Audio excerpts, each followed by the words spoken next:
Hello, আসসালামু আলাইকুম বন্ধুরা। এই হচ্ছে রক্তগাঁদা ফুলের বীজ।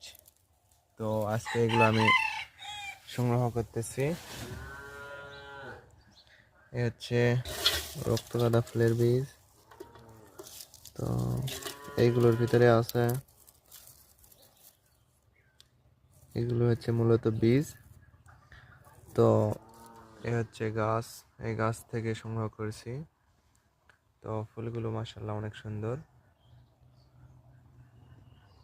আগামী বছরের জন্য এগুলো গাছ তৈরি করব, এই জন্যে ভালো করে রোদে শুকিয়ে রেখে দেব। তো আজকের ভিউটা মাশাআল্লাহ অনেক সুন্দর। আজকের ভিডিও এই পর্যন্তই। আশা করি নেক্সট ভিডিওতে আবার দেখা হবে। আর হ্যাঁ, নেক্সট ভিডিও দেখার জন্য আমার আইডিতে লাইক ফলো দিয়ে পাশে থাকবেন আর ইউটিউবে সাবস্ক্রাইব করবেন। তাহলে সর্বপ্রথম আপনার কাছে ভিডিও চলে যাবে ইনশাল্লাহ।